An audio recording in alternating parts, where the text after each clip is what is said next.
মনে করো কোনো শত্রু ঠিক তোমার সামনে দাঁড়িয়ে আছে, কিন্তু তুমি তাকে দেখতে পাচ্ছ না। ঠিক তেমনই মেঘের আড়ালে লুকিয়ে আছে এক নিঃশব্দ ঘাত। রাডারের পর্দায় কোনো চিহ্ন নেই, অথচ সে সেখানেই আছে। এটা হলো ইতিহাসের সবচেয়ে রহস্যময় এবং ভয়ঙ্কর যুদ্ধ বিমান F-35 লাইটনিং 2।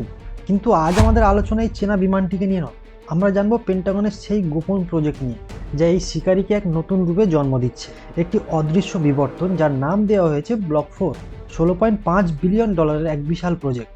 কিন্তু কেন এই সেরা বিমানকে নতুন করে সাজাতে এত বিপুল অর্থ খরচ করা হচ্ছে? বর্তমানে ইরান এবং ইসরায়েলের যুদ্ধে ইরান কিভাবে এত উন্নত বিমানকে মিসাইল দিয়ে হিট করলো, এই সমস্ত প্রশ্নের উত্তর জানবো আজকের এই ভিডিওতে। ভিডিওটা লাইক দিয়ে শেষ পর্যন্ত দেখতে থাকো। 2006 সালে যখন প্রথম F-35 কারখানা থেকে বেরিয়ে আসে, তখন পৃথিবীটা ছিল অন্যরকম।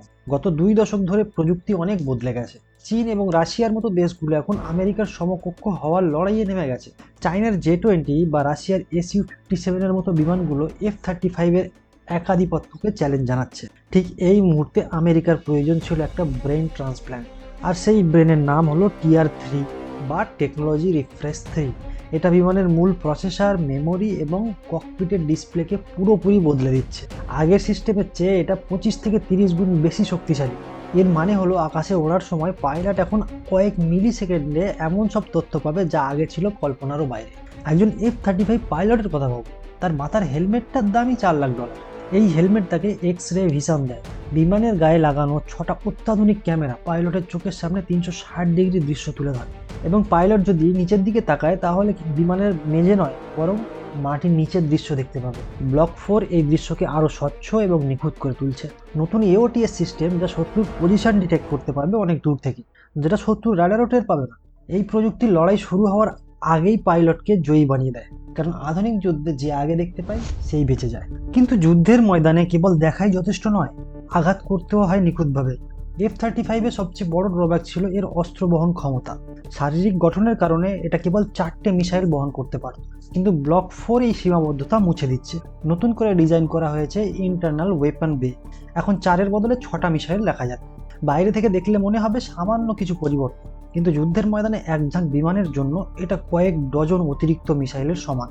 এছাড়া ব্লক 4 নিয়ে আসছে 17টা নতুন ধরনের অস্ত্র, যার মধ্যে আছে হাইপারসোনিক মিসাইল এবং লেজার গাইডেড বোমা। গল্পের মোড় এখন ঘুরে যাচ্ছে এক নতুন রণকৌশলের দিকে, যাকে বলা হচ্ছে কিল ওয়েভ। F-35 এখন কেবল একটি যুদ্ধ বিমান নয়, এটা একটি উড়ন্ত কমান্ড সেন্টার। এটা নিজের রাডার দিয়ে শত্রুকে খুঁজে বের করবে, কিন্তু নিজে গুলি না চালিয়ে সেই তথ্য পাঠিয়ে দেবে দূরে থাকা অন্য এক মিসাইল সিস্টেম বা ড্রোনকে। পাইলট আকাশে বসে নিয়ন্ত্রণ করতে পারবে মাটিতে থাকা হিমার্স সিস্টেমকে। এই জয়েন্ট নেটওয়ার্ক শত্রুকে এক গোলক ধাঁধায় ফেলে দেবে। তারা বুঝতেই পারবে না কোথা থেকে আঘাত আসছে, মাটি থেকে, আকাশ থেকে নাকি সমুদ্র থেকে। তবে এত সব ক্ষমতার আড়ালেও আছে একটা সমস্যা, আর তা হলো এই বিমানের ইঞ্জিন।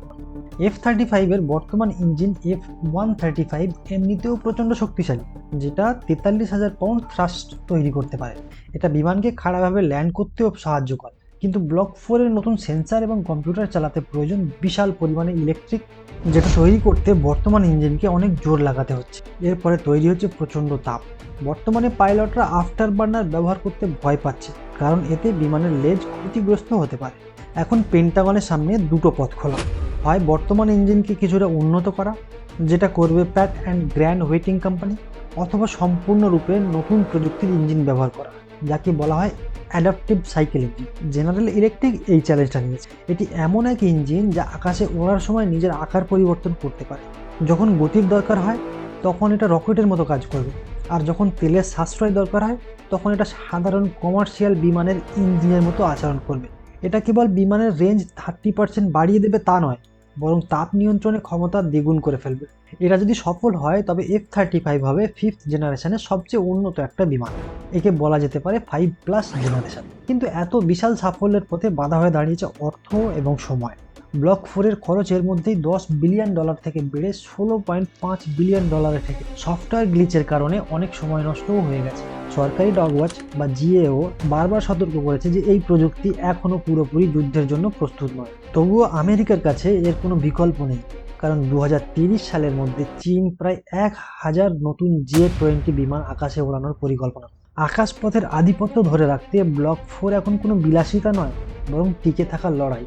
F-35 এই রূপান্তর আমাদের এক নতুন যুগের কথা বলে, যেখানে যুদ্ধ কেবল পেশি শক্তি নয়, বরং ইন্টেলিজেন্স এবং হাই স্পিড ডেটা দিয়ে যেতে হবে। এই বিমানটি 2070 সাল পর্যন্ত আকাশে রাজত্ব করার লক্ষ্য নিয়ে তৈরি করা হচ্ছে।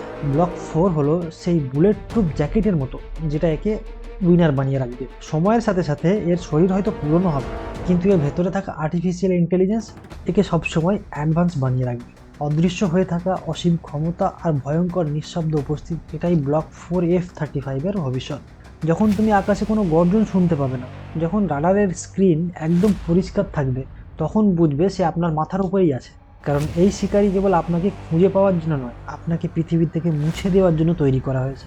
যুদ্ধের ইতিহাস বদলে যাচ্ছে, আর সেই বদলের নাম হলো লাইটনিং। এই আকাশ এখন আর সবার নয়, এই আকাশ কেবল তার যে অদৃশ্য হতে জানে। এখন তোমার মনে হতে পারে, এত উন্নত একটা ফাইটার জেট যেটাকে কেউ রাডারে দেখতে পায় না, যে ওড়ার সময় শব্দও করে না, তাকে ইরান হিট করলো কিভাবে? ইরানের কাছে তো কোনো উন্নত রাডার নেই, তাহলে এই অসম্ভবকে তারা সম্ভব করলো কিভাবে?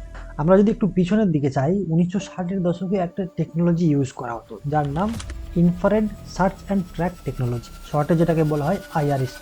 খুবই একটা বেসিক সিস্টেম, যেটা ইনফ্রারেড রে ছাড়ে, আর সামনে যদি কোনো গরম বস্তু থাকে তাহলে সেই অংশটাকে সে লাল দেখায়। আর একটা ফাইটার জেট যখন উড়বে, তখন তার ইঞ্জিন গরম হাওয়া তো ছাড়বেই।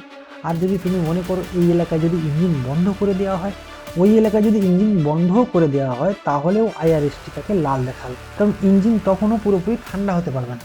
আর ফাইটার জেটের বডির সাথে হাওয়ার একটা ফ্রিকশানে হিট তৈরি হবে, তা IRSTতে ধরা পড়বে।